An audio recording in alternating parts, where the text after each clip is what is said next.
Afternoon. It's good to see everybody on this mildly sunny Thursday afternoon. So, we have just great guests visiting us today, so many. And I'm grateful to have everyone here, including our mayor, Mayor O'Connell. My former, and yours too, Janet, board member. Correct. Those times we Well, all time sat flies. at the table together. It sure does. Well, welcome, Mr. Mayor. It's great to have you here. Michael Briggs, good to have you here. And so many of our Nashvilleians who are here in the house today, welcome all. And to MTA staff, leadership, welcome. So this calls to order the Nashville MTA Board. So first I'll do a roll call. Jessica Dolphin. Janet Miller, our Vice Chair. Present. Gail Carr-Williams, present. First on the agenda, I'd like to have a motion for approval of several minutes, the May 23rd minutes, the June 27th, and July 1st MTA Board minutes. So moved. Second. Feels like we have an auction or something. I don't know. Any further discussion? Hearing none, I'll call for the vote. All those in favor say aye. Aye. Aye. They are approved.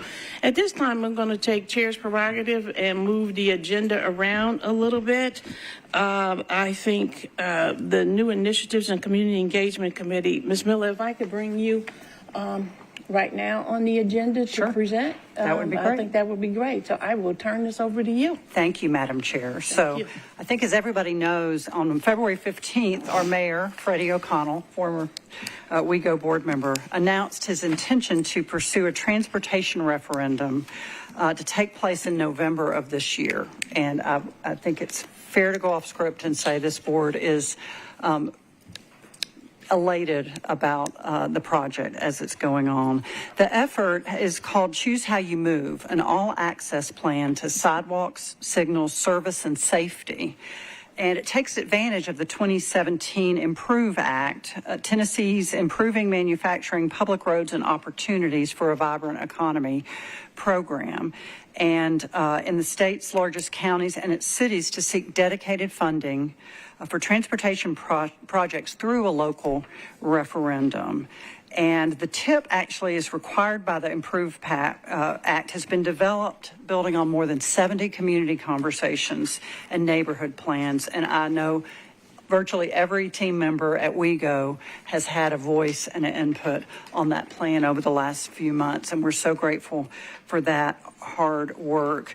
It does outline a program of investments to address all of our transportation needs, and it focuses on sidewalks, signals, service, and safety, and we're going to hear more about that from our mayor.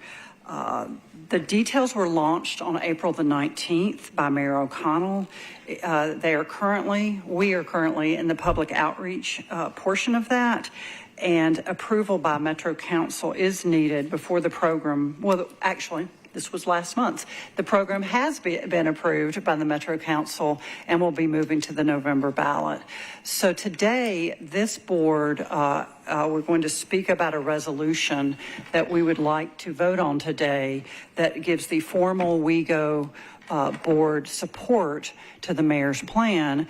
But we thought it would be more fun to hear about it from our mayor himself before we get into the whereas.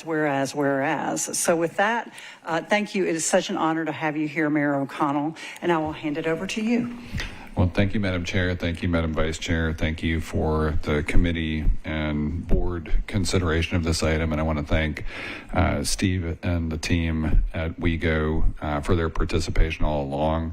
It's kind of an incredible moment for me. In fact, last week I joined colleagues from the Metro Council, our team, including members of our mayor's office and Michael Briggs and so many other people have been such an important part of this effort. But as we came together last Friday, just across the street from the Bordeaux Library, we were celebrating the installation of the 300th sheltered bus stop that WeGo has installed over over the past decade. And as somebody who has been riding the bus in Nashville long enough to have stood out in the open air on Dedrick Street before there ever was an Elizabeth Duff Transit Center at WeGo Central, one of the most exciting parts of this program is that we will continue to elevate rider dignity and safety. And so we could not have come this far without WeGo being an active partner in the process, without this board and staff collaborating with our team, with our Nashville Department of Transportation. And I think everybody knows, I mean, again, having served on the Nashville MTA board for 7 years prior to Metro Council, and certainly prior to serving as mayor, we launched the In Motion strategic planning process out of WeGo, and so many of the key elements of that planning process are taken into account in this program. Michael Briggs and our team in the mayor's office have worked with you all to make sure that the last decade's worth of 70 plus transportation-based plans from our planning department, from your authority, from our Department of Transportation, formerly Public Works, as well as 66,000 plus points of public input have been incorporated here. This is not something we invented new. This is really something that the city has been preparing for decades. And I think what we have tried to do is find the best expression of the city's readiness. And I think what we see from the Metro Council's support of this, where they approved it unanimously at their most recent Metro Council meeting so that we could go to ballot, is an expression of that. I think what we've seen in the Imagine Nashville research from outside of government, an independent survey of Nashvillians. I think if we look at the Vanderbilt poll and really just look at how community engagement has worked, as we engaged a technical advisory committee, a community advisory committee, and as Michael and multiple of our team members and yours have been out in the community having transit talks, as we have worked with council members to both understand and offer opportunities to learn about impact in their respective council districts and across the city as a whole. We do think that we've gotten the plan right. I do want to quote briefly from the proposed ballot language. Choose How You Move allows the Metropolitan government to complete the entire priority sidewalk network when combined with annual capital spending, provide significantly expanded 24-hour public transportation service 365 days a year, including frequent service on major routes, add more neighborhood transit centers, improve safety for all roadway users, and upgrade and modernize nearly 2/3 of the city's signalized intersections. So we know that this will improve service delivery and ridership experience for your customers and riders. We also know, though, that everyone in the city, regardless of what part of the city they live in, and also even surrounding residents in other counties, will benefit from the improvements to signalized intersections, and more Nashvillians will be able to have access to the city, to the small business districts in their neighborhoods, to the schools, parks, and libraries in their communities, that we will end more of the deserts we have for food and childcare and healthcare access. And that is how we designed the program, to have that citywide and countywide impact. So, Madam Vice Chair, you have identified the program is called Choose How You Move, and the four principles of the program are sidewalks, signals, service, and safety. We know that WeGo will be deeply involved in the overall effort. We also know this is the way we get predictability over the long term for the kinds of capital investment and service delivery opportunities that you all have as an authority. We have been missing out on federal funding opportunities for decades now, as we have watched almost every other major American city our size or larger pursue dedicated funding for transportation and infrastructure. We have left billions of dollars on the table that we are, as local taxpayers, sending to Washington, D.C., only to watch those dollars go to other cities who have chosen to invest in themselves. It is our time to invest in ourselves right now, with the council's support and yours and the RTA's support and the Greater Nashville Regional Council's support and the support of Nashvillians on November 5th. We are excited to offer this city the chance to choose how we move in much more impressive ways over the long term. We know that this is also a major tool in the toolkit for affordability. One of the biggest concerns that we've heard from Nashvillians now for several years is cost of living. And I think you all already know that if you live within a quarter mile of a transit route right now today, you are saving on average $200 a year more than your neighbors who live more distant, simply because you have access to options. So I'm excited to be here with you all today. To share additional details about the program. Encourage anyone to learn more at nashville.gov/transit and look forward to your consideration of the program by resolution. Thank you so much for the time and opportunity to visit with you today. Great. Thank you so much, Mayor. And I would encourage anyone here or anybody who's watching, go see one of the transit talks. It is just really inspiring to look at the depth of this plan and the fact that it is so multidimensional. So this isn't just bus service, right? This is a really complex, complete plan that will truly benefit every single Nashvillian. So I would encourage you to go to those transit talks. So board members, do you have any questions for our mayor or comment? And then we'll hand it over to Felix to talk about this resolution.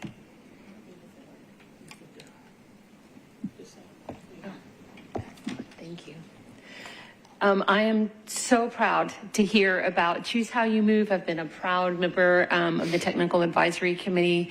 It's been a long time coming, it seems, but the day is finally here. I gathered a group of coalition members last May 1st, calling on leadership to really take seriously the idea of going back to the ballot for dedicated funding for transit, knowing that that is the key that we have to unlock millions, if not billions, of federal dollars that's going to other places. So this is a very exciting moment for Nashville and for Nashvillians, and just kudos to the process. I've heard many people tell me that they're so proud of the way the process has unfolded, and they're just really proud to be here at this moment for Nashville. Madam Chair. Thank you very much. Mr. Mayor, thank you so much for being here today and joining us in bringing all this information about Choose How We Move. I take this as a point of pride, having been on this board for an extended period of time and having been part of all of these planning processes, to see that we are here where we are today, and it's an exciting thing. And I think one of the things in your comments that resonated with me, because it seems to have been a theme over all my years being on this, is how much MTA works with the mayor's office, works with council, and works to improve transit in Nashville. And I think by our discussion of this resolution today, it is one more example of how we as a board are supporting the work of transit and the improvement of transit and the growth of transit in this city, and how we're doing it in partnership with your office and with your leadership. And as a member of the transition team, to think that we thought about these conversations during that time period, and then to sort of sit here in its reality, watching you sign last week, watching on Channel 3, the Metro Council as they improved, and just knowing that I'm a part of it, I feel like I am a very proud Nashvillian in this moment, and I am so grateful for the opportunity and grateful for your presence with us here today. And I'm sort of glad that I think what we might do with this resolution after Felix talks to us a little bit, right? Okay. Well, I thank you, Mayor O'Connell. Let's see. Felix, come tell us a little bit about this. And thank you for your work on this. I know you've put a lot of hours in as well. No, I don't think I have much to add, to be honest. And Okay. Mayor, I want to thank you for your presence here and for all the work. I'll just highlight that this process has been one of full cooperation and collaboration. Mayor's office staff has been great, especially Michael, but also between other departments like NDOT and Metro Planning, and of course WIGO staff, working hand in hand in what's been a very tight time frame, but but a very productive work. So we put before you a resolution that we think, summarizes what, the importance of the Choose How You Move program represents. And the staff recommendation is that today the board adopts resolution M-A-24-023, supporting Metro Nashville's Choose How You Move transportation improvement program. Great. Thank you so much, Felix. And Gail and I had a little offline discussion before, and we would like to actually read the resolution, if you'll be patient with me for a moment, just because it's so important and it really states what the WEGO board, I believe, feels about this resolution. So let me just launch into it and tell you what our resolution says. So whereas the state of Tennessee's Improving Manufacturing, Public Roads, and Opportunities for a Vibrant Economy Act, signed into law April 26, 2017, allows local governments an option to generate new revenue for transit programs after a local referendum. And whereas the Metropolitan Government of Nashville and Davidson County is considering or has considered a ballot measure in November 2024 for such purposes, whereas Mayor Freddie O'Connell's office released on April 19th, 2024, a transportation improvement program called Choose How You Move, an all-access pass to sidewalks, signals, service, and safety. And whereas the Choose How You Move program is built upon more than 70 community and neighborhood plans during the past 10 years, including the In Motion Strategic Transit Plan. Whereas the Choose How You Move program includes robust investments in transit service, including 24-hour-a-day, 7-day a week, 365 days a year for the first time in the city's history, as well as capital improvements such as 285 bus stop upgrades, 12 transit centers, and 17 park and ride locations, among others. And whereas the benefit of the program, the benefits extend to associated infrastructure by providing safety on Nashville's streets for everyone, upgrading nearly 600 traffic signals, and completing the Walk and Bike Nashville Priority Sidewalk Network when combined with annual capital spending. And whereas Nashville is one of only 4 cities in the top 50 U.S. metro areas without dedicated transportation funding. And whereas dedicated funding generated from the Choose How You Move program would provide the matching funds needed to leverage over $1.4 billion in future federal dollars to invest in transportation and improve access over the next 15 years. Whereas the Metropolitan Transit Authority of Nashville and Davidson County has been a partner in the development of the Choose How You Move program to help advance major goals in transit service improvements with a focus on safety, equity, and accessibility to better serve the population of Nashville now and in years to come. Now, therefore, be it resolved that the Board of Directors of the Metropolitan Transit Authority of Nashville and Davidson County officially recognizes and supports the Choose How You Move program being advanced by the Metropolitan Government of Nashville and Davidson County, and commends Mayor O'Connell for creating this initiative, and the Metro Council of Nashville and Davidson County for adopting Ordinance BL 2024-427, authorizing the Davidson County Election Commission to include this measure on the November 2024 general election ballot. So that is our resolution. I feel like I may have just married somebody with all of these whereases and all, but Married transit. that's right. I married transit. So that is the resolution. So I would ask the board if you have any other questions or comments. Let's go. Okay. So seeing no other questions or comments, then the NICE committee will make a recommendation to the board in the form of a motion that we approve resolution number MA 24-023, supporting Metro Nashville's Choose How You Move transportation improvement program. that is the recommendation, and I loved being able to give it.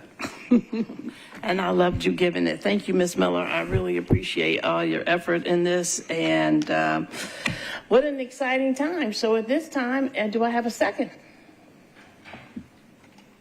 Proudly second. Then we have a motion, second. Any further discussion? Hearing no further discussion, I will call for the vote. All those in favor? Aye. Aye. Aye. We have a resolution, board. Yay. Thank you again, Mayor O'Connell, for being here, and for Michael and all your work. And with that, I believe that concludes this portion of the program, and I will hand it back over to you, Madam Chair. Well, thank you, and thank you for going out of order on the agenda. And I am excited that this board has a resolution of support for the Choose How You Move program. And I look forward to our continued partnership, and I look forward to how we continue to move in Nashville. So this is great news. Thank you very much, Mr. Mayor. Thank you for being here. Thank you, Madam Chair, and thank you, board members, and thank you, Steve, and your team for this opportunity to collaborate and work across government and community to make this an effective plan for the city. That's our charge going forward, and this won't be the last time you see either me or Michael. Thank you so much. Well, you are always welcome. Thank you, Mr. Mayor.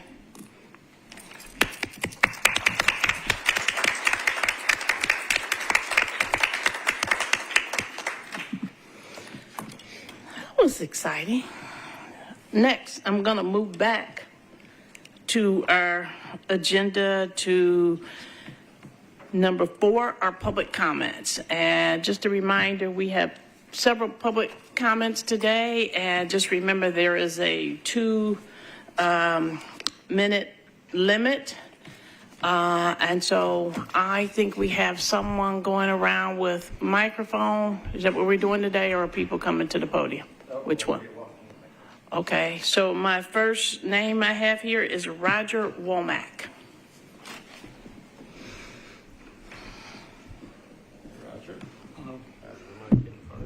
All right. My name is Roger Womack. I'm a member of the APEC committee. I come here with major concerns about the treatment of mobility solutions, not only in the selection process, but in the implement of the program as of July 1. There was things brought up in the initial when the contracts went out that shouldn't have been mentioned, that wasn't asked of other companies. Mobility Solutions has always been a great provider for the disability community. They're the only mobility company that has wheelchair access. Since the program has started in July 1, Mobility Solutions has had reduced trips, which at this time the core access and on-demand has risen. Why would you reduce their trips? Another company, American Music City, which has probably more complaints than anyone, is getting more trips in the prime time. Mobility Solutions should be looked at. There is an issue. It's a shame that they were treated this way by WEGO staff. It needs to be resolved, and solutions. There are several people in here that's going to speak on this issue. It's time for y'all to actually do your business and let people like Mobility Solutions, who really care about the disabled community and always have their opportunity to continue to serve us. As of tomorrow, they will no longer serve the core group because they haven't been getting the ride that they need. This needs to be changed and fixed. Thank you. Thank you, Mr. Womack.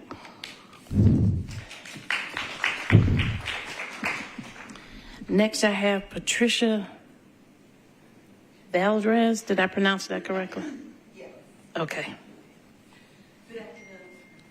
Thank please add some things additional for what Roger said about the issues of that the APAC committee, it is the advisory for the access right according to ADA that we have to be part of decisions and advice of any decisions regarding to the paratransit services. And we have not been part of those decisions. We have been informed of whatever they have decided. And when we have tried to ask what is going on, why of this, the answer has been that was a confidential information and it was not out for the public. I guess some of the persons that have been doing this, they forgot that we are not the public. We represent the people with disability in Davidson County, and we are there to give our advice and give the input necessary to make the right decisions. Several years ago, about 5-6 years ago, there was one overflow company that was an Ally Taxi. We had issues with them because they were not picking up the customers or were showing up late. At that time, APAC suggested that we should have, instead of just one overflow provider, we should have more. At that time, then it came to the renewal of a contract, so there were 4 providers, of which 2 of those providers had been the ones that complete the contract. Mobility Solutions in Music City. Music City taxis have been having the same issues. We've been having the same issues we did with Allied. So this is something that we have experienced before. Thank you. Thank you. Vicki Graves. If you could raise your hand, he can see you with the mic. There you go.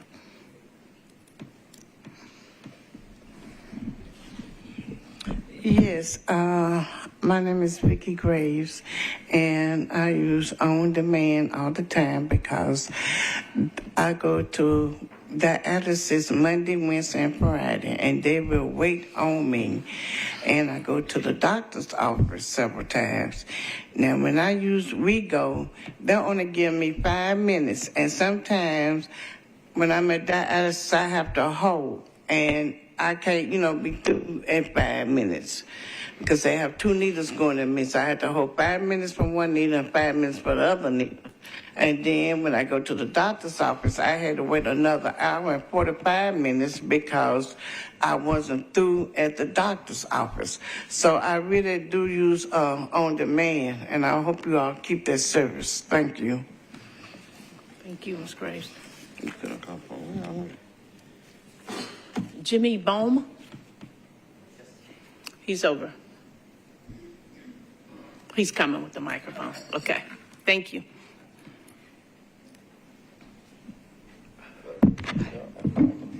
Okay, do I stand or is it on it? Okay. Oh, there it is. Hi. Hi. First, wow, what a meeting of extremes. A huge resolution, but yet also dissolutions. My name's Jimmy. I'm a Nashvilleian. I'm a graduate of Peabody College, Vanderbilt. I have a nonprofit, and I'm married. I have a business, and all of those pieces, Mobility Solutions, is interwoven in that. 14 years ago, I went from being a business owner, being independent, to suddenly being completely blind and losing that ability. I never thought I would have that same autonomy again. Yeah. When I moved to Nashville, I tried paratransit with the bus, which also would connect me sometimes to the taxi service, and Uber, which was hit or miss. Oftentimes I was felt a burden to drivers. Drivers were unhappy with their jobs, and they took it out on us or on me, and was not very reliable. But then Mobility Solutions came, and that changed. I was now a customer. I was number one. I was a friend. I was someone that they wanted to intentionally take care of. And as a former president of the NFB chapter, and advocacy throughout the state, we saw a growth in people gaining independence and autonomy and getting involved in the community. And that's what it's all about. Independence. Lives were changed by this service. And now there's an opportunity for that to go away. You know, overseas, there's a big issue when I travel to Africa and abroad. There's a lack of transportation, sidewalks, things like that, the things you guys talked about. That's great. But without reliable transportation, we've got something that has been working, and now, unfortunately, we may lose it. Are we really taking a step forward, or are we going back? Thank you. Thank you. Gene Johnson. She's in the front row there. Thank you. He's on his way.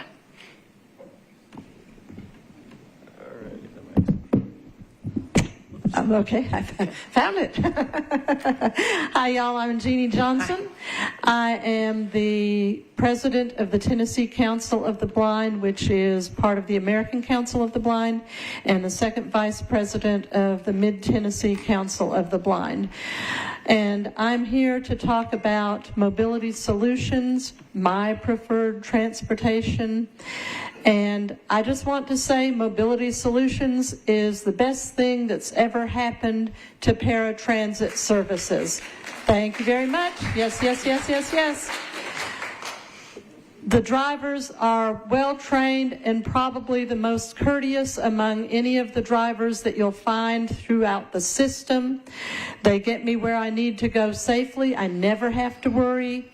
And it is door-to-door service, which is really great, no matter what your disability is, because I know we have people in here who have other disabilities. Mobility Solutions is going to make sure that we get there.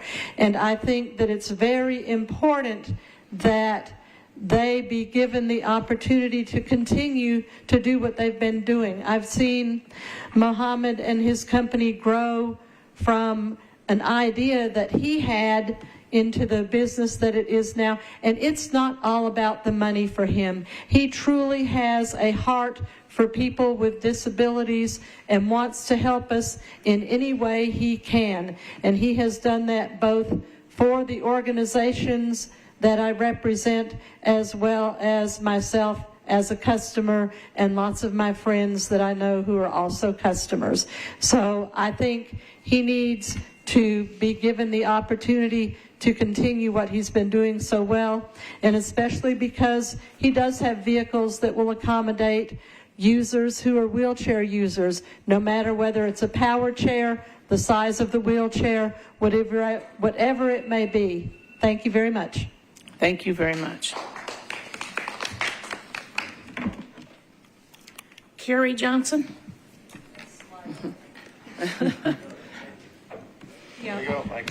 Okay, thank you. I want to express my thanks for the opportunity to be here and to speak to you folks. I also agree 100% with what my wife has said, not just because she's my wife, but because I believe in Mohammed and the service that he provides, which is a great service, as she said, door to door.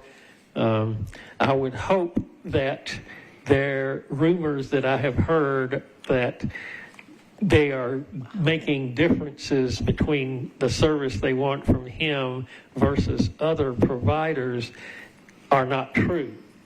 I think that anything other than a equal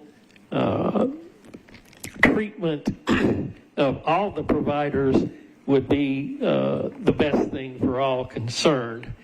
And like I said, I think he's the best. I haven't got too much experience with Music City Taxi or any of the others, but I've heard the rumors just as other people have. And I just got to say, I appreciate Mohammed. And one other thing, this is not regarding paratransit, this is regarding the fixed routes. For some reason, I agree 100% with what the mayor and the other people in here have talked about, the Choose How You Move program. But one thing that they're doing that doesn't seem to be in aid of this is dropping bus stops. I know of 2 bus stops that have been removed or eliminated on Dickerson Road, making them a lot farther to get to if you live on Ben Allen Road, as I do. And this is a safety issue as well as a convenience issue, and it's a customer service type thing. And I think it is a disservice when they do something like that. Thank you. Thank you. Penelope Perkins. If you can raise your hand, Ms. Perkins. Penelope. Oh, you got it. When I lost my sight and I came to realize that I was going to use this ride, it was a challenge because coming from seeing to blindness is it's an issue.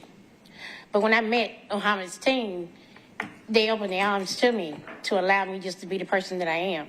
They've always been courteous. But we have clients that can't even get picked up on time from work. They get out at 3 o'clock and they're still there at 4. And they're with Mississippi Cab. That's very hurtful. So the issue is, are you here for us? Or are you there for them? Because everybody is striving for the same thing. Everybody should be equal. Everybody should be on the same tab. Because Muhammad gives the best customer service he could possibly give. But I did go out and do a survey with some of these other cabs. One person told me, he said, what do I do with a blind person? That was hurtful. That was very hurtful. My granddaughter was standing there and he's turning around in a circle. Do you know how hurtful that was to me? You have no idea because you see. I don't. I see shadows. But do you want to get in a car with a person like that saying, I don't know what to do? They didn't tell me. Guess what? He didn't read the message outside my name because it's there. I had to excuse him because he did not read.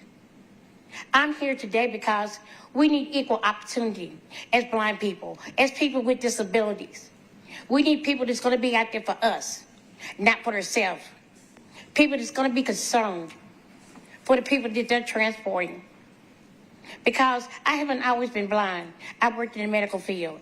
I was there for them, not myself.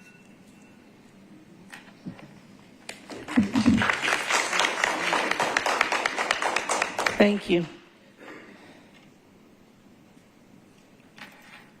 Deborah Fuller.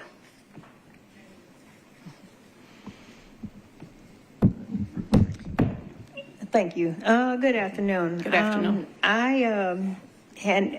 I've been riding with Mobility Solutions for a long while.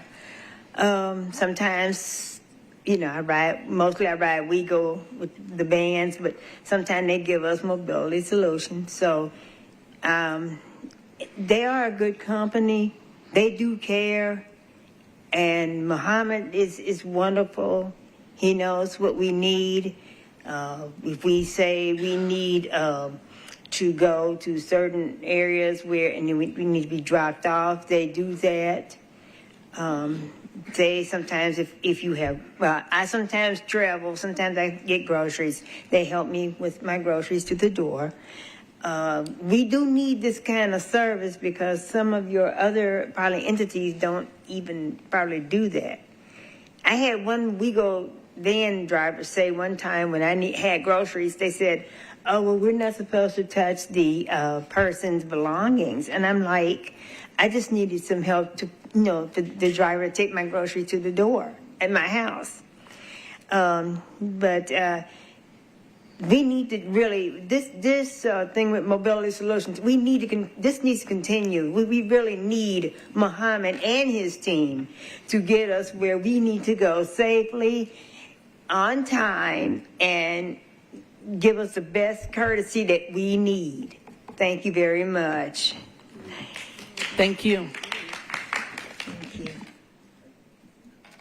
Crystal Evans.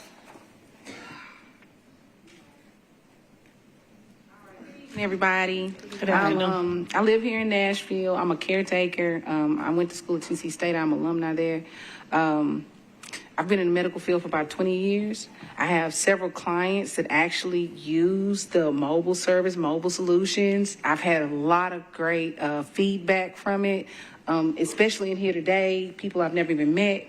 And it's an option. And I feel like everybody should have the option, a better option. And so from what I understand, a lot of the services do not do as much as this service does. And I got to meet Muhammad personally, and he is a really nice person, and he does go out of his way. I have clients that need to go to dialysis, like such as this lady here. They have to be there at a certain time, and I also was a tech. So I know what she's talking about. You need people that understand and are compassionate enough to understand I can't come out as fast as you necessarily need me to, and I need somebody who has enough compassion to wait. So it's an option for all the clients that I have. It's a better option for a lot of clients that have already dealt with the mobile services that y'all have already available. And as long as we can, I would like to make sure that everybody has the same mobile service that I have. Just because I'm able to do more doesn't mean that they should have less. So hopefully after y'all do this meeting and y'all go over everything, I hope y'all consider the fact that everybody deserves to have the same care. They deserve to have the same respect. And this gives them mobility, gives them respect, and it also gives them the opportunity to be autonomous. People want to do other things, and they have the right to do that. And so I'm completely supportive of the Mobility Solutions Company. And I also, like I said, my clients have great reviews on them, and I think it would be great asset to our transit system. Thank you. Thank you. Trudy Graves. I think I'm reading that right.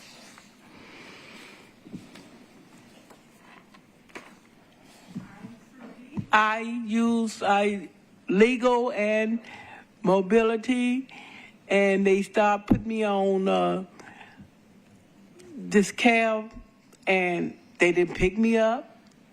From 6:15 to 6:45, they still wasn't at my door. 8:03, they calling me talking about we can't find your place. And my granddaughter has to get to school to take an exam. I had to jump through loops to get her. I go in on a Saturday to get her to take an exam. They didn't call back and say, well, we apologize. I called legal, and they said, well, there's nothing we can do. Well, okay, you can't do nothing. Find somebody who can do something. I mean, one time they picked me up late. Then they didn't come back to get us. It was in November, cold. I called Muhammad and them. I said, please come and get me. I will pay whatever I need to pay. My granddad, we sitting out in the cold at the school. He came, one of the driver came and got us and make sure, he had on so many clothes, but he still turned on the heat and made sure we was warm and got us in and didn't charge me anything, a ticket or nothing. It don't sound like a big thing, but when you in the cold and you worried about your child, it's a big issue, and it's a big thankful, and I'm grateful for that. Thank you. Thank you. Shawan Billow. Hey, good morning. Good afternoon, everybody. Good afternoon. I'm actually here like everybody else. I'm going to speak, and I'm going to speak about mobility solutions a little bit. First of all, I work every day. I'm a data analyst. I work for a major company in the Nashville area. There are over 100 to 200 disabled people that work at the same company that I work at. Most of us use this service, Mobility Solutions. The reason it's so different, if I can give you for example, I want to give you some concrete examples. First of all, if you want to use WeGo, they have a 2-hour window in which to get you back to where you're going or to even come and pick you up in the first place. So that 2-hour window is devastating. Like, this is my nurse right here, sitting right next to me. So she has many clients. She can't sit outside my house and wait 2 hours to see if I might come on time. She has other clients that she needs to get to and take care of. So that's a major issue when dealing with only the bus route company.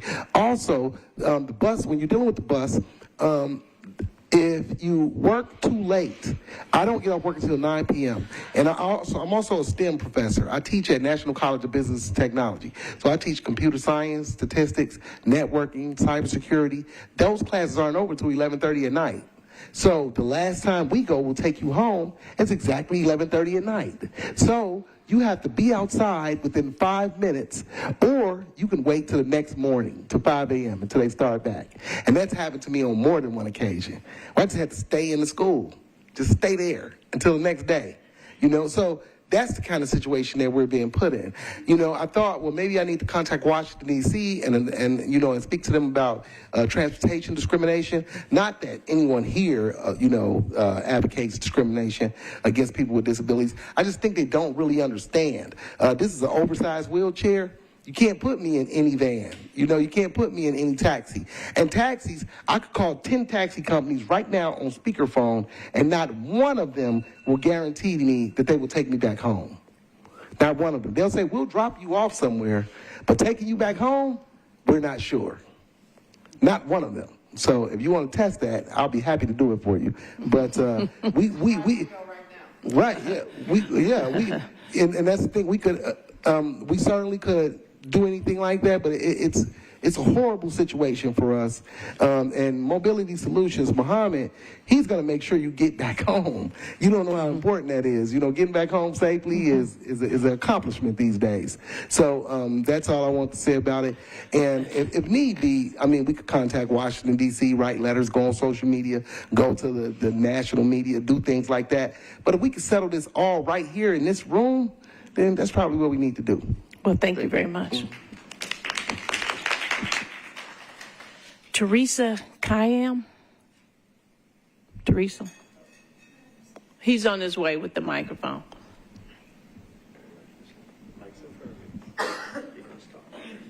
Hi. Hi. My name is Teresa Kayam, and I went blind about 13 years ago, and I never did expect myself to be in this position. I was a full-time worker for the Tennessee Department of Transportation and found myself with this condition.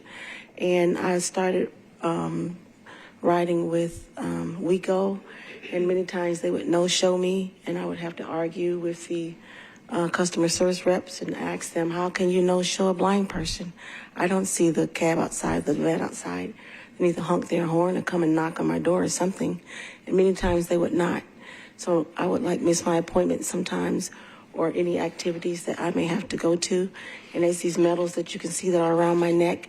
Because Muhammad picked me up on time, I was able to meet and achieve my running goals and run full and half marathons, which I really appreciate him picking me up on time, because that gives me confidence in what I'm doing, trying to figure out how to be blind and learn how to be blind in this Nashville community.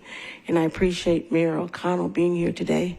He said he wants to achieve a transit system with light rail and fast rail systems. For us, Mobility Solutions is our fast rail system. They meet us at our front door, our back door, and wherever we need them to be.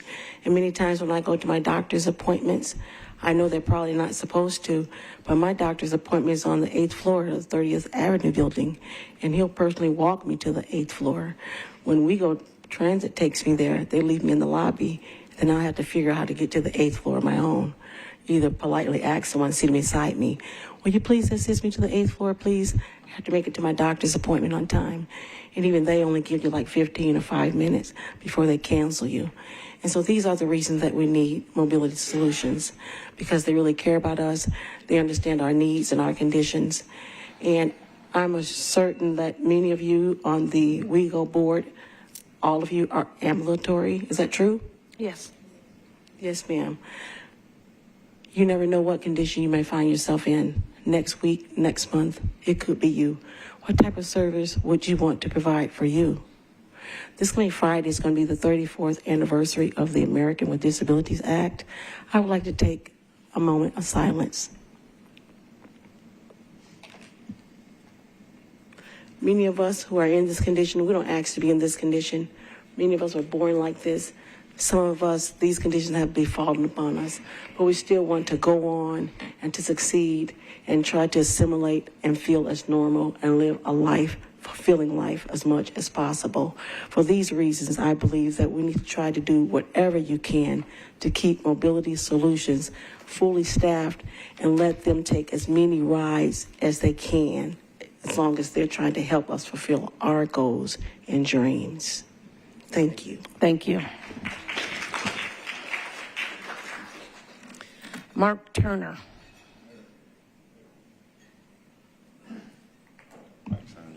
Hi, I'm Mark Turner, and I'm here to speak on behalf of Mobility Solutions, and I want to speak on Muhammad.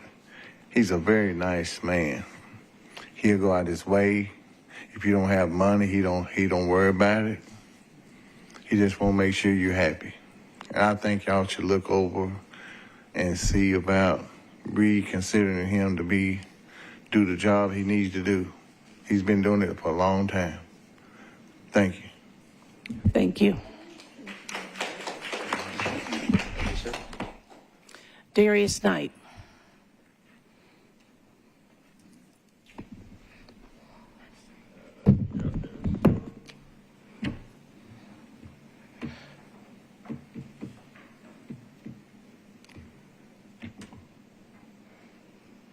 I'm really ever a loss for words. This has affected me on a different level. I can't believe this staff here. I can't. Look at these people. Look at what you're doing. I have been communicating to you all since 2018 about your customers. Here they are. Your customers are here. When are you all going to realize without your customers, your ADA customers, and without your regular bus riders, you all do not have a job? Hello. Is it going to resonate with you all? Look at these people. Look at what you're putting them through. But then I become the problem when I go out here and I speak on the issues of this agency, because I've been speaking on it since 2006. Yes, the CEO that is sitting here right now didn't come until 2014. But sir, I've asked you and your staff many times to ensure that our ADA customers are good, to ensure that your regular bus riders are good. Let's just talk about your regular bus riders. As of right now, for the last few months, many buses don't show up. You all cancel the services and don't even notify the customer. But yet when I go to the mayor's office, when I go to the FTA and I show them the proof and evidence of not even getting a response from comms and sending the proof and evidence, I'm the bad person. I'm the issue. Two of you all that are sitting up there on that table right now tried to keep me from getting a job to help what's currently going on with transit by telling someone that I'm problematic. Yes, I am very problematic when it comes to these customers because I am an advocate. That's what I'm to do. So I hope that you all are going to listen to these customers and make the change, because our mayor was Thank here. you, Mr. Knight. He does not need you all to destroy his plan.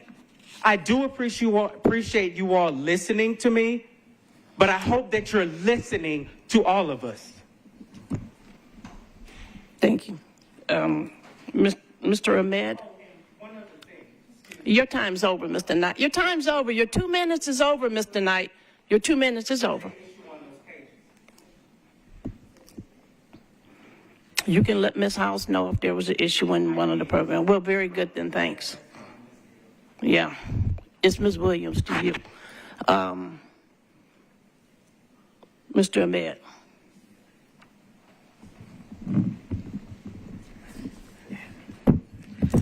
Thank you so much. I'm very happy to actually attend this meeting today. It makes me sense. And I'm here appreciating for all MTA, WeGo, and all transportation mechanism exist in Nashville. I'm Nashvilleian, recently resident, so I have a brother called Mohammed. He's really a special person who could not be able to even make sometimes for his daily life. So he used to, the same like what the community are telling, Mobility Solutions. Mobility Solutions give him service of transportation. Wherever he wants, they carry from the home, groceries, hospitals, and everywhere. In fact, the service was very nice, and it's negligible to appreciate here we go when other transportation mechanism exist here in Nashville. To be honest with you, we are appreciating that. I come here on behalf of my brother, who is a really special need, particularly for transportation. So he requested me to submit the message of he could not be able to get a proper transportation here in Nashville when he actually missed Mobility Solutions. So thank you so much. I don't want to say a lot, but I will actually contribute if there is a consideration or maybe if there is a review mechanism of the transparency process, these people being backed up. So I will say if there is transparency mechanism works, really everything is going to be nice. So I appreciate for this meeting and thank you so much. Thank you. I have a couple other names that I don't have forms for, but I do have your names. Mr. James Brown.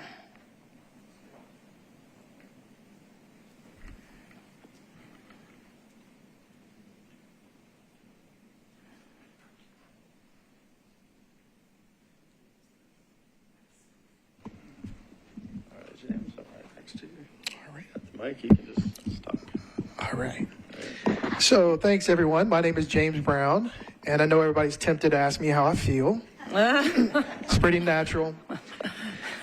So I do want to thank the MTA board, Steve Bland, MTA staff for hearing us. Back at the end of May, the disability community came out, good handful of us, and told you that our trips were getting cut on demand, and you listened to that. And we're very thankful. We know that you're working hard to make the best transportation for all Nashvillians that you can, and we just want to give you a hand right now. I do want to say I was on the RFP committee that did decide the contracts for overflow and on demand. I was the only consumer, I believe, who is disabled, who was on that committee. The rest were MTA staff. Many of them I consider my friends. But I do want to say that I scored Mobility Solutions the highest grade out of all the companies that applied. And the reason why I did that is because, number one, they're a great company. They have 30 wheelchair vans. The other company, Music City, does not have a lot of wheelchair vans, and they really haven't had a lot of wheelchair vans, even though they've had the contract for a long time. And so I believe that there was some inequities. Even though I graded Mobility Solutions the highest, they came out the 5th lowest grade. And so that resulted in them getting in the contract, but not actually getting the financial means that they need to be able to operate efficiently as a company. And so they're being punished by not getting any dedicated runs, and that's what we need to change. We need to make equity. APAC last month had a motion that we treat them comparably, but it has not been done. Just want to thank you. And again, James Brown, look me up. I feel good. That's a pretty good imitation. Thank you. I think I have one more name, Lori Adams.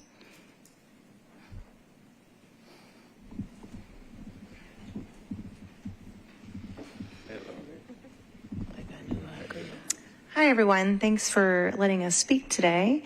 I am representing A.O. Smith Corporation. We're out of Ashland City. We're one of the largest manufacturers in Middle Tennessee. We're actually celebrating our 150th year next week. So I am an HR supervisor there, and we do a lot of hiring of people in Middle Tennessee. And so I actually have been going to a lot of job fairs with the American Job Center, which particularly one in the Nashville area. And I have seen that a lot of our Nashvillians have to take public transit. We employ a lot of people at the Clarksville area, as well as a lot of people in the Nashville area. And, we have a lot of people that struggle with transit nowadays. People are still recovering, right, from COVID times. And so we took a poll just of employees in our plant. And so out of 200 people that answered my poll in the last week, 44% said yes, they would ride a bus. And then 20% said maybe. And we do not have a WeGo bus route from Clarksville that goes all the way into Ashland City. There's no bus route that goes into Ashland City. We desperately need a bus route that comes into Ashland City. It goes into Pleasant View, but it does not continue into Ashland City. So I'm here today to please petition, ask for, if there's any way, we employ 1,000 hourly people, and I can employ more people. I go every Wednesday to the American Job Center job fair, and I have people all the time that come in and they say, dang, I can't apply to work there because I don't have a car. And we'd love to employ more Nashvillians, but we really need a bus route. Our plant director is even prepared to build an actual bench with all of the parameters that's on your website at the actual gate of our entrance. But we need a bus to come into Ashland City. Thank you. Thank you. At this time, I don't have any more names in front of me. Is there anyone else wishing to, I think there's someone in the far back wishing to speak that I haven't called on yet. Okay, he's coming around right now with the microphone for you. And can you tell me your name, please? My name is Donna Dawson. Donna Dawson. Thank you, Ms. Dawson. Good afternoon, everyone. All right, sorry. Oh, okay, I'll try again. Good afternoon, everyone. Good afternoon. My name is Donna Dawson, and I'd like to say that Muhammad and Mobility Solutions is really great. Muhammad is a wonderful human being, very kind, always so happy to hear your voice, and I don't know what we'd do without him. I live in a different county, and if it hadn't been for Muhammad, I wouldn't be able to get anywhere. Thank you. Thank you. Is there anyone else wishing to make a public comment? Oh, right behind you. There you go. And can you state your name, please? Okay. My name is Rosalind Williamson, and you've heard how compassionate and kind Muhammad is. And I've been riding with him for a long time, and he really, truly is that way. He makes sure that his drivers are that way to the clients. And I would like to say that, first of all, I appreciate all the transportation that this city has, because there are some cities that don't have the transportation that we have. But without Muhammad, it would be a devastating loss. We definitely need Muhammad, and you've heard the testimony as to how he affects people's lives. And we have to work together with one another and listen to one another and work together to get this right. And we thank you for all that you've done. I ride with everything, because sometimes it takes it all. But I do want to, one of the things that is so beautiful about Muhammad, and when you know someone personally, because I don't believe in giving testimonies unless you really can testify and justify what this person is. He really does have a good heart, and he really is a good person. And I am part of TCB as well, and one of the board members, and he has been great for our organization, as you've heard, and not only ours, but he's great for the community and for just the people with disabilities. And one of the things is that I was taking physical therapy, and I had to wait till my daughter came to retrieve the baby, because I had my little grandbaby. Now, had I'd been on WeGo, and it took over 5 minutes. Had I used WeGo that day, I would have had to miss physical therapy. But thank goodness I had called Muhammad, and he waited. It may have taken 10 minutes or 15 minutes, but they waited, and that was an unusual circumstance. And it was not her fault that she was late. She was held up in traffic. But I'm just saying, I would have had to missed an important therapy that I needed. So those are some of the special things that he does do. And his drivers are nice, and they will escort you to where you need to go and won't take off, and they will make sure that you get to where you are without leaving you. And we do have some great drivers at WeGo as well. But now that just depends, though. It just depends on who you get. And I'm just being honest with that, you know.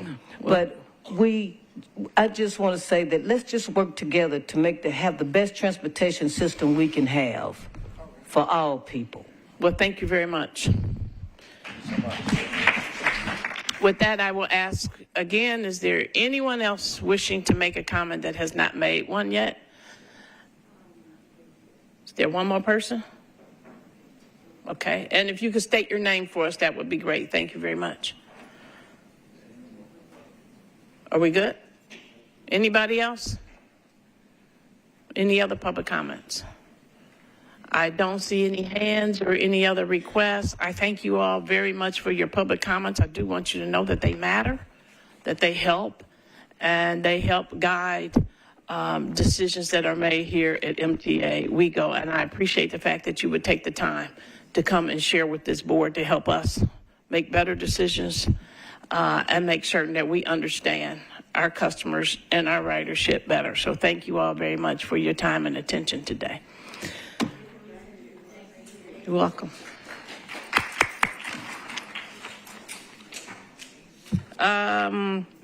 We don't have anything on the agenda that deals with mobility solutions, do we, today? Okay, I just want to make certain. Yeah, yes, we do.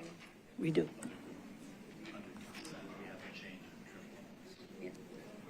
Okay, that's that one. But it's raising the monthly rise to 100. Oh, that's that one, the one from the last time we had. Okay, thank you very much. Okay, thanks, that's fine. We're on information-only items. Would any board member like any of those items pulled out to have a discussion about?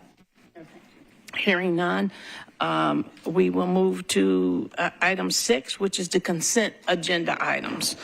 And on here, are there any items that any board member would like pulled out to have a discussion on or any comments about? Yes, please. I'd like to make a comment about the STRIDE program. I continue to be so proud of WeGo for providing that program to our students at MNPS and the schools. I think it's a really great way for students to start learning independence. Personally, my son is starting 6th grade this year, and he's attending West End Middle and is super pumped to be able to ride a purple bus to school. So I just want to say thank you for providing this program. I think it's really great. I've heard from so many parents whose kids use it and they love it. Their kids take it to ballet class and back home and to school and back. And it's just been a wonderful resource for so many kids and families in Nashville. Thank you, Jessica. Congratulations on becoming a middle school mom. Glad the purple bus can assist with that. With that, any other comments or questions on the consent agenda? If not, if I can have a motion for approval of the consent agenda. So moved. Second. There's a motion and a second. All those in favor of approving the consent agenda item, say aye. Aye. The motion carries. So, Ms. Dolphin, we have nothing today in operations and finance. Nothing for 2 months in a row. Nothing for 2 months in a row. Yeah. You are so efficient, you and Shelley and the finance team. That's efficiency, so very good. Thank you. Ms. Miller, I think you have one more item. You do have another item. I do have a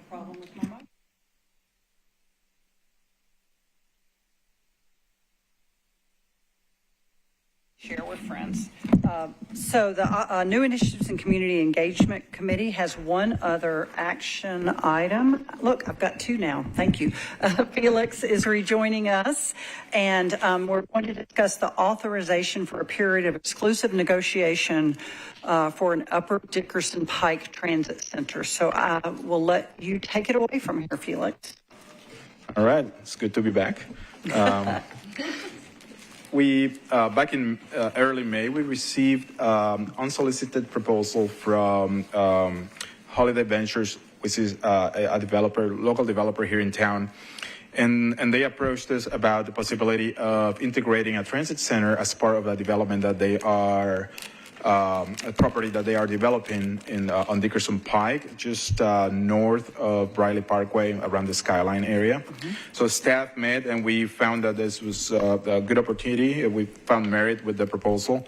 And of course, the next step in moving with this process is to have approval of a period of exclusive negotiation in which we work directly with the developer in outlining what that's going to look like and defining all the parameters and what's going to work and how things are going to take shape. But before we get into that, and I want to mention that we have staff from Holiday Ventures. We have Chase Markham, which is going to come here in a little bit and talk more about the specifics of the Artist Loft development. So. But we felt that it was important to give you a little bit of context on, why we do these. When these opportunities come up, it's not like something that looks nice. We definitely have a plan, and that's in motion. And the recommendations of in motion highlight, I just picked a few of them, improving existing services, improving access to transit, and developing a network of transit centers that work very directly with what we're trying to accomplish. And with these opportunities are a way to make these things happen. A transit center, especially where on Dickerson Pike we have frequent service, is a road that is difficult to access because of the lack of infrastructure, especially for pedestrians. So this is one of the things that the centers facilitate. And of course, developing transit centers is a way for us to start accomplishing how we decentralize our system. This is just a conceptual map that we developed during In Motion, and that area was identified as a location for a transit center. Of course, this has informed other efforts like the 2020 Metro Transportation Plan, as well as the Choose How You Move program when it comes to the development of transit centers. But I think it's important to understand why transit centers. Of course, we try to, as I mentioned, decentralize our reliance on downtown. So it offers opportunities, especially around where we have crosstown service, where you can access service that goes in other direction that doesn't necessarily take you to downtown. Transit centers offer amenities and a safe area where you can make your transfers. That definitely it's a lot safer than having to cross a busy intersection on a busy road, and provides other amenities as well. They help serve more locations because they reduce your travel time. You don't have necessarily to go to downtown and then go back out. It allows you to get to other places. For example, some of our crosstowns like Route 77, Thompson Wedgwood, or 75 Midtown, they intersect a lot of other routes in the system. So, by being able to connect to those places, it makes it easier. And they're cost effective because they allow for maybe smaller markets to try to start to flourish, where serving those areas may be otherwise more costly to do so, and we don't do it because we don't have that ability. Some of the principles that we utilize when we decide where a transit center goes, of course, we look at route coordination. We want to make sure that there's an intersection between two or more routes. We want to make sure that they fit the context of the neighborhood because they become activity centers. They are focal points on a neighborhood. And we want to make sure that it's something that the community can see as a positive asset. The North Nashville Transit Center is becoming exactly that. The Hillsborough Transit Center is also a good example. and they can be on or off street. North Nashville has both. Hillsborough has it's on street. So, but we also want to make sure that they're safe, that they don't have an adverse impact on our operations, that buses can access them efficiently in and out. And there's partnership opportunities, either with a developer like in North Nashville or as part of the redevelopment of the high school with Hillsborough as it happened. So what we're doing now with the developer is another opportunity here with Holiday. Want to give you an example of something that we're going through right now that is very similar to this. It's on the RTA with the Donaldson Station redevelopment. We are working with the same process, unsolicited proposal, this time with H.G. Hill Southeast Venture. They own property surrounding the Donaldson Station area. And of course, being able to add the RTA property to that, help them to provide for, consolidate some of that space in a more efficient manner and better develop that. We went through the same process with the RTA board. Right now, we are working the details of that process as part of the period of exclusive negotiations, so we can enter into a joint development agreement soon. And we're utilizing some of our on-call consultants on the real estate, for example, JLL, Jones Lang LaSalle. Thank you. I'm so used to say JLL that I forget, but thank you. So we're utilizing them to help us. They have experience with TOD in other places, so they know what the federal requirements are. Especially if we're using federal funding, we have to make sure that we follow those guidelines and requirements and help us develop the roles for each of the agency. So this is a good example of a similar process. Just to give you an idea on what we're honing in is we're looking at the Skyline area. We currently have service there just north of Riley, and our current transfer point is at the Walmart in that location. And we've been trying for a long time now. This area has been on our radar for a while, trying for an opportunity that hasn't materialized. But this presents a good opportunity. If you look to the right, we have service there for in the neighborhood with a branch of the Route 23, Dickerson. We have frequent service on the trunk of Dickerson Pike with Route 23. We also have a crosstown connector, Route 79 Skyline, that connects this area and even north to Old Hickory Boulevard. And then it goes east to Madison area and connects to Gallatin Pike. So we have several of the requirements or the criteria that we use for these elements are present here. So that was just some of the context. I'm going to ask Chase to come up here and do a presentation more specifically about the site that they are working on. And hey, Felix, back up one slide. Just where exactly is the site? Based on your prior map, is it up where this loop is going around farther north? So it's just south of. He's going to show me. Okay, good. Chase is going to get into there that. There you go. I was trying to remember the road. I was setting you up for success. It's somewhere in this vicinity over here, I think. Yeah. Okay, got it. All right. Thanks. There you go, Chase. Thank you. Thank you, Felix, and thank you all for having me today. I have to say, Evan Holliday, CEO of Holiday Ventures, or first of all, I am Chase Markham of Holiday Ventures. Our CEO would love to be here today, but as of 2 days ago, he is a new father, so he had to take priority there. So that's the only excuse we would take. So exactly. Tell him congratulations. So I told him, I'm like, you do that, I'll step up. We got this. All right. That's great. So yes, thank you guys for having us today. We're really excited to talk to you guys about artist lofts, and we really appreciate the review. Thank you to Steve, Kim, Lydia, and Felix for working through us through that unsolicited proposal process. You guys have a great team, and we're lucky to be here at this moment. So a little bit about artist lofts. First I'd like to point out this is in partnership with nonprofit Arts and Business Council of Greater Nashville. They're going to help us program the artist space. And just to give you a little overview of the master plan development. So we're looking at a 450 rental unit development in tandem of 89 for sale homes. The goal here is to provide a multitude of price points, different types of homes, sizes of homes to serve different types of income levels and families. This is located in Madison, Tennessee, and as I mentioned, this is an art-focused community. And the genesis of that was really because when we got into Madison, the council member at the time was Nancy Van Rees. We really talked to her about what she wanted for the community, and we saw a huge need to serve the artists of Nashville who traditionally have been getting pushed from East Nashville further north that are now really in Goodlettsville, we're finding. So the goal here was to provide housing for everybody that needs affordable housing, however, gear the amenities towards artists by providing woodwork shops, podcasting studios, and dance studios, and stuff like that. We're still in our preliminary development phase, but we're working with the Arts and Business Council to help program those spaces. To answer the question on where this site is located, is there a beamer here? Oh yeah, there we go. You guys probably can't see, but this is it.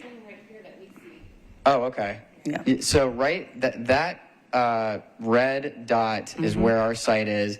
Lowe's is currently here, Lowe's and Walmart. So it's really, I think, just a half mile, maybe even a quarter mile north of where that current bus stop is. Here's a little better description of where the site is and the parcels we're including. And this is a 38-acre site. We've acquired all of the parcels required for this development, and we are currently in our schematic design phase, or excuse me, my project manager would probably get on to me for that. We are now on to our development design phase. We finished schematics on the multifamily portion. Here is a site plan that goes over, or that shows really what our plan is for the whole site. And just a couple highlights to show you. The first thing I'd like to point out is the WeGo transit loop that is right here fronting Dickerson Pike. The goal here is to provide 6 bus bays going both north and south, right next to the affordable multifamily development that is inclusive of a parking garage, 260 units in the first phase, as well as a daycare right there on the southernmost portion of the site. So that'll conclude phase 1. As you work further back, we'll add some more multifamily, trying to figure out what that might look like. We'll see what the need for the market is, whether it'll be market rate or affordable. The goal is to provide all price points of housing on this site to serve everybody. And then as you get further back, we have a variety of for sale product, which includes townhomes, cottages, and other sizes of homes. Another thing I'd like to point out is of the 40 acres, we're permanently conserving 20 acres of green space here that is attached to the SP. So if anybody wanted to develop in these conserved areas, they would have to go back through the rezoning, and which would probably not be allowable. So we're really excited about that. We have a couple miles of walking trails to promote a healthy community and create inspiration in artists. So here's a little look at what the transit center could look like. Again, this is a schematic design. The massing for the building will be similar to what you're seeing here, but some of the materials we'll use on the building may change throughout the process. Like I said, 260 units, 7 live-work units, which we're hoping artists will have a space to create their art and also live at an affordable price point. Like I said, artist-centered amenity spaces and retail as well. So we'll have a variety of art galleries, a restaurant, and some other businesses we'll have there as well. And to highlight the WeGo Transit Hub, we are targeting 6 bays. We're looking at 1,700 square feet for the transit services space. So that'll be your ticketing center, your employee break room, bathrooms, all of that sort of stuff, waiting room. And we are also planning to do a stoplight, and I'll back up here at the on the top corner of the site so that the buses can turn in, pick up the passengers, come out, and make that left turn to go back south on Dickerson Pike. Here's a few renderings of what our architect, David Baker Architects, has proposed. You'll see that the bus bays are here. There are 3 bus stops that will pull off to the side, kind of like what you see in Hillsborough Village. You'll pull off to the side and then keep going north on the north route. For those that are coming south, they will come south, turn into the development, go through the loop, and come back and continue south after turning left at that light. Here's just another angle from Dickerson Pike. From what you can see, the red area in the back is where WeGo's service space would be. And one thing I would like to point out is we have this funky waiting area covering right here that our architect likes to call the hot pepper of the development. When any multifamily development they do, they like to create a hot pepper. Is that a technical term? Very technical, yes. Their intention is to find something cost effective that looks great, that really draws people in. And we wanted to really make the WeGo Transit Center pop in this development and make it the statement piece that it should be. So we're the hot pepper? I think that's it. Yes, you are the hot pepper. Only if they have hybrids of hot peppers that look purple. Yes, we'll work on that. I think we can work on that. That's an eggplant, Yeah. Gail. That's not a pepper. It's not a pepper, but I think they might have a lot. We'll figure it out. I don't know. somewhere. Yeah, I don't know how a purple pepper would taste. Sorry. All good. And that's really it about the development. I left a few slides here just to talk about Holiday Ventures. We're focused on resident empowerment, innovation, and technology, dedicated to sustainability, and we really focus on providing unique and quality spaces at affordable price points is our primary focus. And here's our contact information for anybody who wants to follow up after this presentation with any questions. Great, thank you. Thank you. This is sort of next level kind of stuff. And to me, A, it's public-private partnership, which I think is amazing. B, we're one of the most creative cities in the country, and our artists and musicians are having a hard time living here. So I commend you all on trying to work to solution it. So really exciting. Any questions, Jessica or Gail? I do want to commend you as well for talking about childcare right away.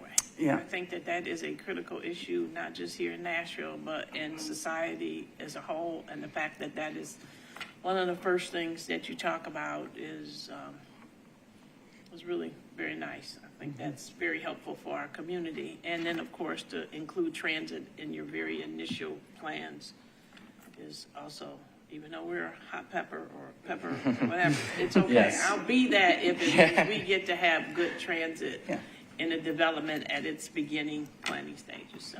Yes, ma'am. Thank you. I think it's also great that this isn't our first go-round with this. I mean, we're working on the Donaldson Station, so we know how the process works. So I think that is a good thing. So Felix, what would you like for us to do? Thank you. Also, I'd like to commend Holiday because they've been very open to working with us. That stop signal that you saw, we told them that's going to be critical if we want to operate anything out of there, and they've been very diligent in pursuing that, so they understood what our needs are. So thank you, Madam Chair. The request today from staff recommends that the Board of Directors of the MTA authorize a period of exclusive negotiation with Holiday Ventures for the development of a transit center as part of their Artist Loft project on Upper Dickerson Pike. The period of exclusive negotiation is to extend through July 31st, 2026. During this period, the agency will neither solicit nor entertain proposals for similar projects in this general geographic area. Any final joint development agreement, long-term lease, property acquisition action, or project activity will require additional board authorization. And the agency will expend funds previously allocated to transit center development for activities supporting this joint development negotiation. But any specific professional service that exceeds staff purchasing authority will come back to the board for any authorization. Great. Any other questions, comments?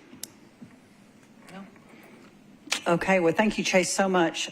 So the NICE committee will recommend as a motion to the board that we accept the staff recommendation for the period of exclusive negotiation with Holiday Ventures for the transit center as part of the Artist Lofts as laid out. So that is a motion, Madam Chair. Thank you. Ms. Miller, is there a second? Second. There is a motion and a second. Is there any further discussion? Yeah, I'd like to say I think it's really great to see some more density in housing being built with transit in mind.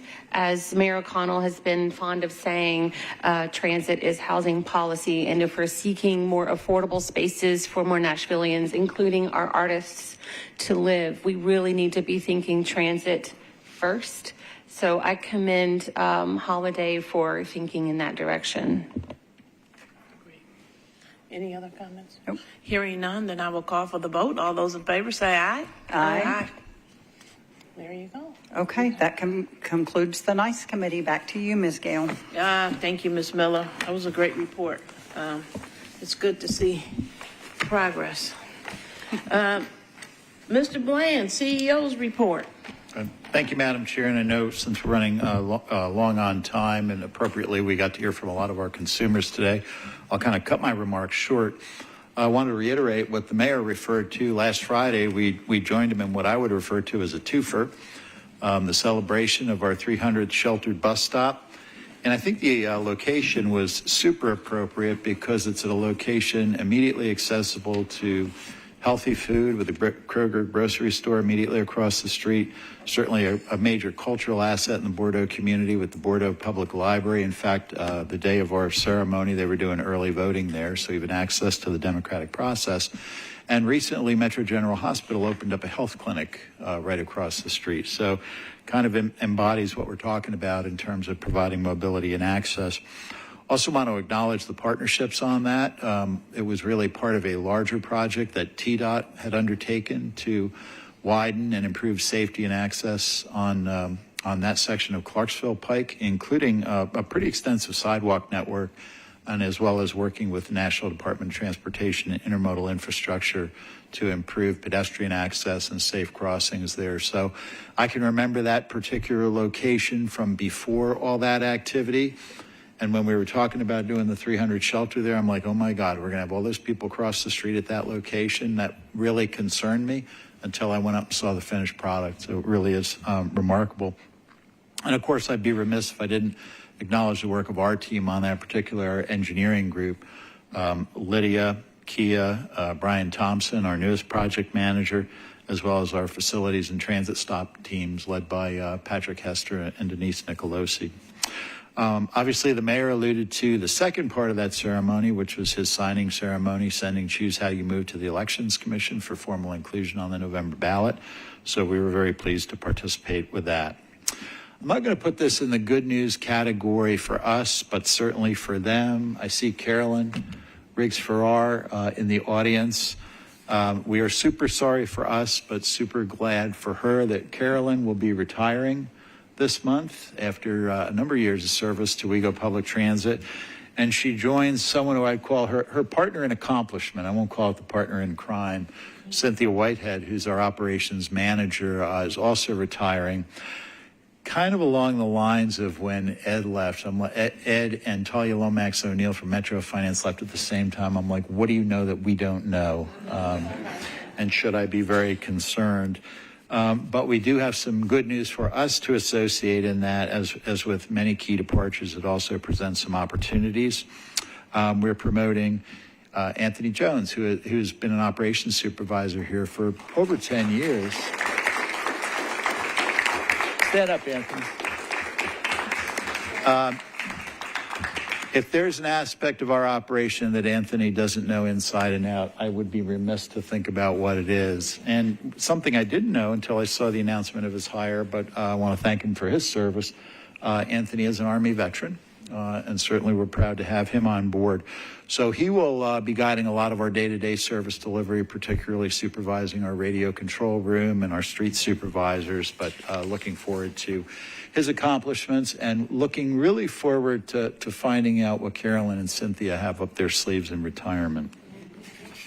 Speaking of leadership transitions, I know you all are probably almost excited as I am to have two new senior leaders starting within the next couple weeks between now and your August meeting. This Monday, Amanda Vandergriff will take over in the role of Deputy CEO for Finance and Administration. I think a lot of you got to know Amanda through the course of the Choose How You Move program, as she was the consultant largely responsible for the development of the financial plan. And also, we have Debbie Frank joining us a week from this coming Monday in the role of Deputy CEO of Growth and Development. Debbie has a long history in Nashville, still a Nashville resident down in Bellevue, but for the last several years has been working as the Director of Transit-Oriented Development for the Transit Agency in Atlanta. So we're anxious to get them up and running. This past Sunday, I want to thank our projects team and our operations team and our safety team and pretty much everybody, facilities, you name it. We did a soft opening of the Dr. Ernest Rip Patton Jr. North Nashville Transit Center. Always sort of a nerve-wracking moment, the first time you take down the construction fences and send in customers and employees. But generally speaking, the transition's going well. We're working through some operational changes to adjust to it. There's a number of punch list activities that our contractors working through, the project team. We will be scheduling a dedication ceremony, but one of the remaining open activities is the completion of the plaza, including some of the cultural elements that we know we want to make kind of a focal point of that particular ceremony, so stay tuned for that. We have continued to meet with the Tennessee Titans, various city departments, and the East Bank development team to advance service plans. As you all have probably seen, if you passed in that area, a lot of surface parking has been disappearing around the stadium. And certainly the Titans have been very aggressive in working to support us in expanding the transit options in that area.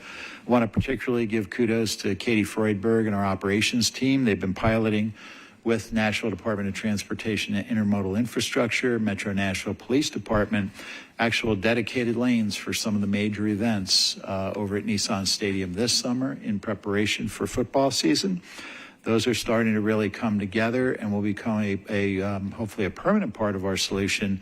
So in the next few weeks, we anticipate making some announcements with the Titans about game day operations, both on the bus side of the operation as well as continuing to run the Titans Express on the WeGo store.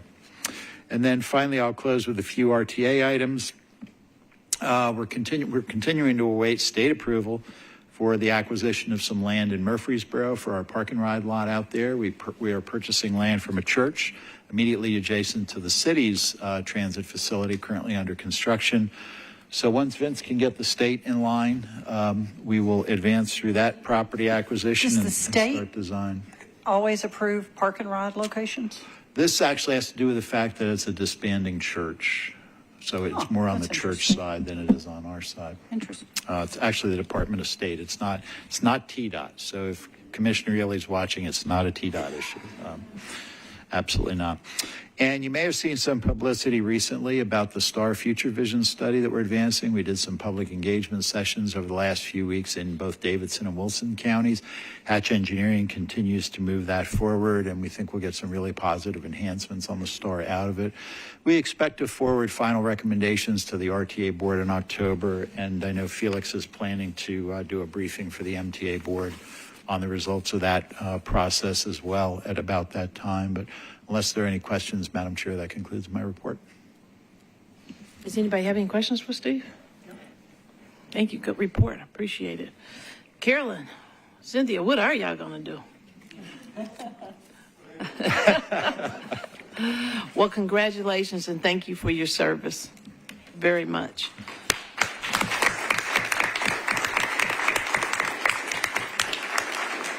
But do a little something, okay? Kia, congratulations. I'm excited to go over and take a ride out of the Dr. H. Rip Patton North Nashville Transit Center. So thank you very much. I know it's been just a love thing for so many people, and everybody has worked so hard on it. So I'm excited to know that we did a soft opening. That's pretty cool. The 300th shelter, that was really an incredible event. The energy, the synergy, everybody that was there was so excited, and the fact that we had folks from the state, we had all of us here, and Jessica, thank you for coming. And I just thought it was and it worked really well to go over across the street, walk across the street very safely, and go sign, watch the mayor sign the referendum that will be on the ballot in November. So really, really, really exciting. And speaking of referendum on the ballot and elections, there's been some conversation about whether or not we want to offer free rides on election day. So if you all could give us some thought, and we'll have it on our agenda for August to sort of consider. We've done it in the past. I think we did it for Mayor O'Connell's inauguration. I want to think in the history of time we've done it before on the election day. And we've done the other couple of times where we've given free.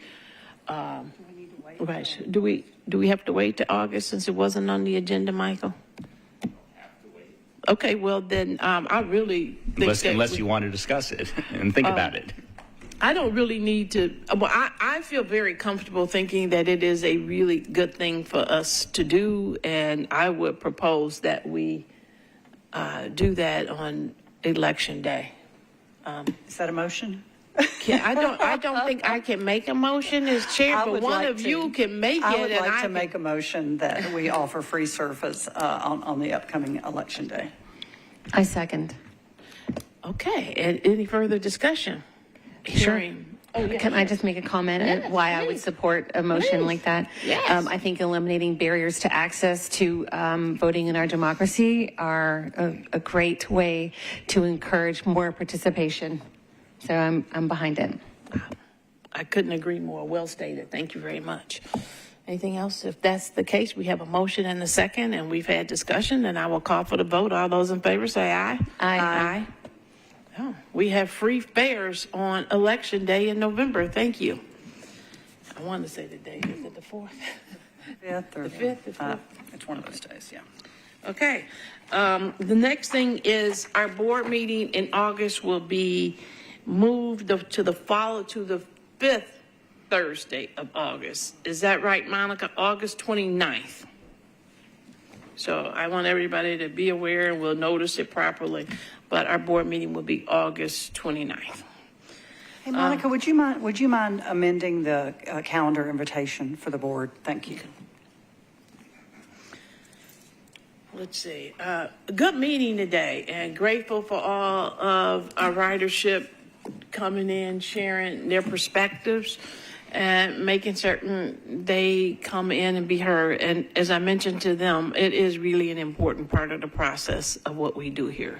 Our customers and how they feel matters. With that being said, any questions for me?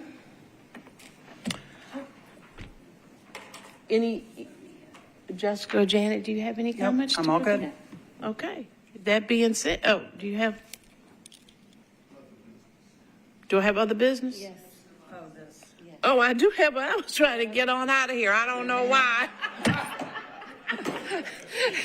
That's why I jumped too. You don't get to skip. Okay, well, I would have it.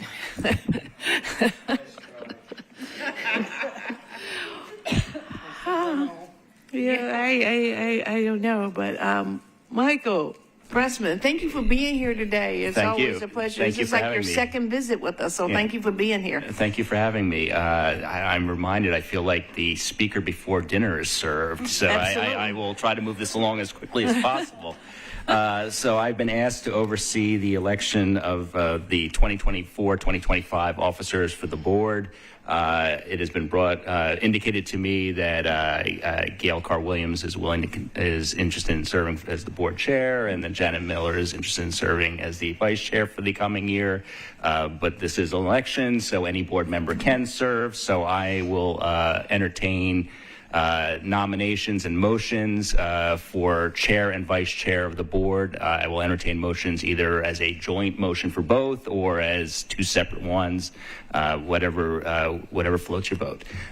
So with that, I open it up. Thank you, Michael. Thank you, Madam Chair. I nominate Gail Carr-Williams to be chair of the board and Janet Miller as vice chair. Vice chair. Thank you.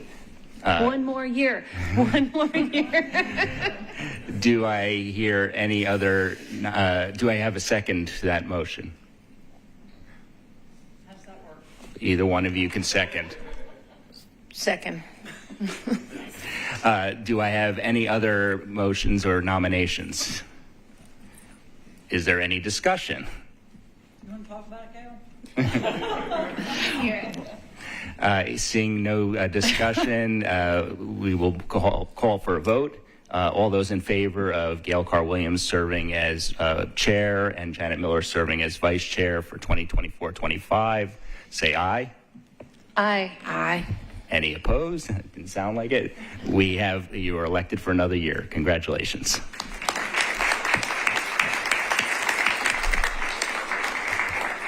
Thank you very much, Mr. Bressman, for doing this for us. And Margaret's absent, and I will just, even though I concluded my report, I will add that I am very happy to serve again, and I am humbled and honored that you would ask me to serve further in this role. So thank you all very much. Janet, you have anything you need to say? Speak. With that, I think now, let me look very closely at my agenda. I move for adjournment. Is there a second? There's a second. We are adjourned. Thanks, everybody.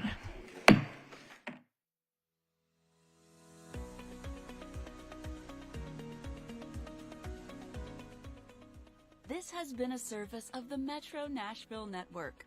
If you would like to see this presentation again, or for more information on this and other programs, visit nashville.gov.